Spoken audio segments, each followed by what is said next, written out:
हाँ, तो ये तो हमने केमिस्ट्री में भी पढ़ लिया है। ओके, फिर से पढ़ते हैं आइडियल गैस इक्वेशन। इजी याद ही है, फिर से थोड़ा डिटेल में डिस्कस कर लेते हैं आइडियल गैस इक्वेशन। तो आइडियल गैस इक्वेशन क्या है? आइडियल गैस इक्वेशन मतलब गैस के रिलेटेड, आइडियल गैस मतलब कि हमने जो अभी कैरेक्टरिस्टिक्स डिस्कस की आइडियल गैस की, वो सारी की सारी कैरेक्टरिस्टिक्स फॉलो हो जाए वैसा कोई इक्वेशन है।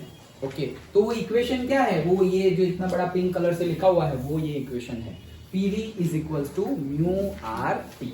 ओके, तो PV is equals to mu R T, कई बुक में PV is equals to NRT भी होता है, वेयर म्यू और n क्या है? n केमिस्ट्री में हमने n लिया था, तो दैट इज n इज और mu is the number of moles. Okay, so P is the pressure, V is the volume, mu is the number of moles, T is the temperature and R is the gas constant, जिसकी value हमने ली थी 8.314 joule वाली value थी। Okay, not वो atmospheric और बार वाली value. Okay, joule वाली value में क्या था? 8.314, और वो वाली बार वाली और एटमॉस्फेयर वाली जो वैल्यू थी वॉल्यूम वाली वो कितनी थी? 0.08314। याद आया? ओके, तो वो है R। नाउ ये तो पता ही है, ज्यादा क्या हमें पता ही है ना आइडियल गैस इक्वेशन। अब इसको डिफरेंट डिफरेंट वे में लिख सकते हैं, तो कौन कौन से वे में सेम इक्वेशन को लिख सकते हैं? तो देखो, ये सब भी हमने 9th में देखा था, तो वो रिपीटेशन है, ये 9th वाला रिपीटेशन। एक तो होता है नंबर ऑफ मोल्स मतलब म्यू। ओके, मुझे गर्मी लग रही है, मैंने जैकेट पहना हुआ है ना। हाँ चलो कोई बात नहीं। हाँ, तो म्यू मतलब नंबर ऑफ मोल्स। तो नंबर ऑफ मोल्स को कैसे डिफाइन करेंगे? से mass of the substance divided by molecular mass of that substance. Okay, ये चीज हमने देखी थी 9th में, याद है? मे बी 2nd चैप्टर में। ओके, नंबर ऑफ न्यूमेरिकल भी बहुत ज्यादा थे इसके ऊपर। तो मतलब n इज इक्वल टू क्या है? तो n के लिए हमने फॉर्मूला देखा था m/m और m नॉट, और से दूसरा क्या था? ये तो मास के रिस्पेक्ट में n/Na, ये दो फॉर्मूला थे, याद हो तो। ओके, तो m क्या है? Given mass. m क्या है? Molecular mass. ये n क्या है? Number of particles, number of atoms, number of molecules, जो बोलना है बोलो। और ये Na क्या है? Avogadro number. याद आ गया? तो वही है, यहाँ पे कुछ नया नहीं है। तो एक फॉर्म तो है हमारा गिवन मास बाय मॉलिक्यूलर मास, और दूसरा नंबर ऑफ मोल्स ऐसे भी हम डिफाइन करते हैं, number of particles, number of molecules, number of atoms, जो भी तुम ऊपर लोगे वही नीचे लेना है। ओके, तो n divided by Na, that is Na is the Avogadro number which is 6.022 और 23 into 10⁻23। वैल्यू याद रखनी है, याद ही होगी अब तक तो। Okay, so that is Avogadro number. और ये भी हमें पता होना चाहिए कि अगर मॉलिक्यूलर मास है किसी का, जैसे कि मैंने 18 ग्राम ले लिया, क्या ले लिया? 18 ग्राम H2O मतलब पानी, वाटर, H2O मैंने 18 ग्राम ले लिया, तो ये 18 ग्राम H2O मतलब मैं वेट कर रहा हूं, देखो ऐसे वेट किया उसका, मतलब मास निकाला, कितना आया मास? 18 ग्राम। उसमें जितना भी पानी 1 ml, 2 ml, 5 ml, 10 ml जितने भी हुआ, ओके, उतना मैंने डाल दिया। तो मास के लिए तो याद करो, मैंने बताया था 1 kg इज इक्वल टू 1 लीटर, अभी डिस्कस किया था हमने। तो 18 ग्राम, तो तुमने 18 ml ले लिया, सपोज ऐसे समझो 18 ml ले लिया तो 18 ग्राम हो जाएगा। ओके, तो वो जो है उसमें कितने मॉलिक्यूल्स है H2O के, मतलब ऐसा हम लिखते हैं ना, ऐसा हम लिखते थे, याद हो तो केमिस्ट्री में, CuSO4 into 10H2O। ओके, फिर से MgSO4 into 2H2O, ऐसा सब लिखते थे ना। तो मतलब ये क्या है? ये 10H2O, ये 2H2O, मॉलिक्यूल्स है। कितने मॉलिक्यूल्स और कितने मोल्स लिए तुमने H2O के? स्टोइकियोमेट्री भी देखा हमने केमिस्ट्री में सब कुछ। तो ये 10, ये 2 मॉलिक्यूल्स। तो अगर मैंने 18 ग्राम H2O ले लिया तो उसमें कितने मॉलिक्यूल्स होंगे? मॉलिक्यूल्स कितने होंगे? एवोगैड्रो नंबर जितने। मॉलिक्यूलर मास लिया तो एवोगैड्रो नंबर मतलब ये, इतने ज्यादा मॉलिक्यूल्स होंगे। सोचो, इतने ज्यादा मॉलिक्यूल्स ऑफ वाटर होंगे, कितने में? 18 ग्राम में। ओके, डन, समझ में आ गया? मॉलिक्यूलर मास तो जैसे कि मैंने ले लिया 12 ग्राम कार्बन ले लिया। कितना? 12 ग्राम कार्बन। तो कार्बन का एटॉमिक मास क्या होता है? 12 ग्राम। तो 12 ग्राम कार्बन में कार्बन के कितने एटॉम्स होंगे? इतने सारे, एवोगैड्रो नंबर जितने। डन। तो सर पहले आपने मॉलिक्यूल बोला, अब आप एटॉम बोल रहे हो, क्यों? क्योंकि ये H2O मॉलिक्यूल है और कार्बन एटॉम है, इसलिए कार्बन मॉलिक्यूल थोड़ी है और ये एटॉम थोड़ी है। समझ में आ रहा है? एटॉम बोले तो एवोगैड्रो नंबर जितने एटॉम, मॉलिक्यूल बोले तो एवोगैड्रो नंबर जितने मॉलिक्यूल, सिंपल। डन। ओके, हाँ, तो ये तो हमारी बात हो गई। चलो क्लीन करते हैं इसको। कहाँ गया वो? हाँ, अच्छा, यहां तक का समझ में आ गया। आगे ये एक फॉर्म हो गया। कौन सा फॉर्म हो गया कि म्यू की जगह तुम ये भी रख सकते हो, म्यू की जगह तुम ये भी रख सकते हो। तो हम n बाय na वाला रखते हैं। तो pv is equal to n upon na rt।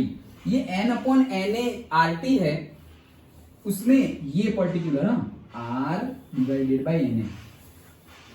ये जो r डिवाइडेड बाय na है उसको हम बोलते हैं बोल्ट्जमैन कांस्टेंट। थर्मल कंडक्टिविटी नहीं है वो, थर्मल प्रॉपर्टी खत्म।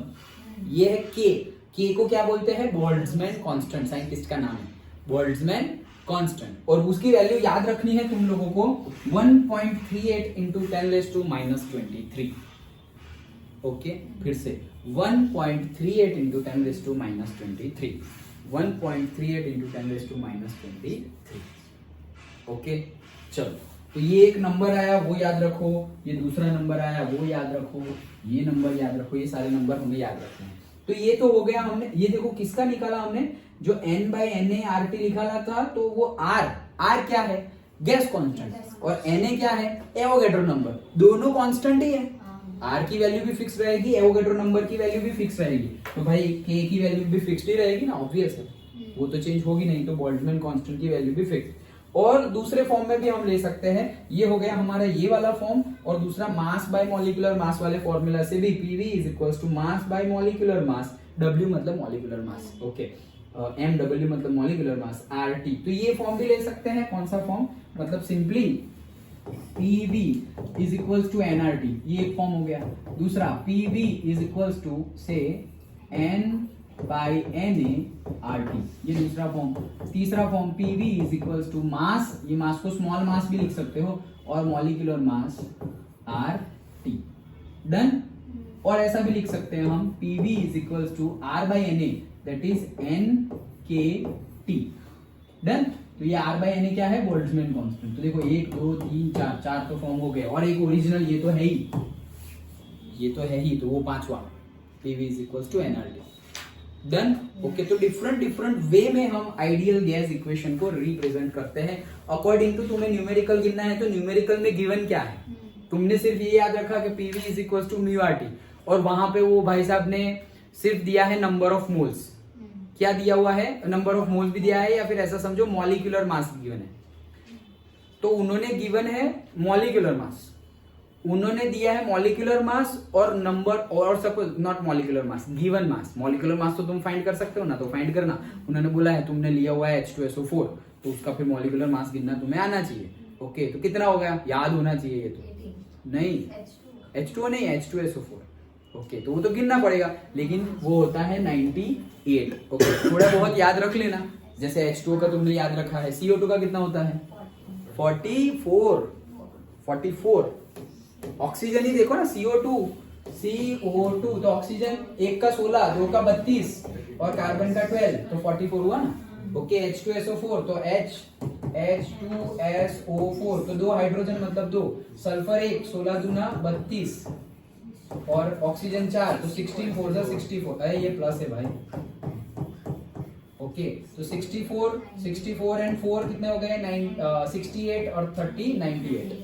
डन। तो वैसे सब हमें पता ही है ये सब, लेकिन प्रैक्टिस करके जितने याद रह जाए उतने याद रखना। याद नहीं रहोगे तो फिर वहां पे टाइम वेस्ट होगा गिनने का। Okay, yes, m given mass है, m गिवन मास है, और बड़ा m मॉलिक्यूलर मास है, तो वो हमें गिनना आना चाहिए। और पर्टिकुलर के लिए याद रख लो, बहुत ज्यादा याद भी मत रखना, नहीं तो फिर वापस कंफ्यूजन क्रिएट हो जाएगा। ओके, जो बार बार यूज हो रहे हैं जैसे कि H2SO4, H2O, CO2, वो सबका याद रख लो। ओके, सबका याद रखने की, ZnSO4 का तो भाई गिनो यार, नहीं पता, दैट्स इट। ओके, गिनना तो आना ही चाहिए। Okay, done. तो हमने 5 फॉर्म देखे, कितने? 5। हमने 5 फॉर्म देख लिए, 1 2 3 4 और ये 5वां। 5 फॉर्म देखे आइडियल गैस को रिप्रेजेंट करने। Capital N number of particles और number of molecules, number of particles oblique atoms oblique molecule, सब कुछ लिख लो। जिसकी तुम बात कर रहे हो वो है नंबर ऑफ पार्टिकल्स। एटॉम की बात कर रहे हो तो number of atoms is equals to n, अगर मॉलिक्यूल्स की बात कर रहे हो तो number of molecules is equal to n, और अगर से एटॉम मॉलिक्यूल और पार्टिकल बोल रहे हैं, कोई बोल ही नहीं रहा ये क्या है, पार्टिकल बोल रहे हैं, तो number of particle is equal to n। Done. Okay, तो ये था हमारा ideal gas equation. Done. Okay, चलो तो आगे बढ़ते हैं। लॉज है आगे, आई थिंक सो। हाँ, यस।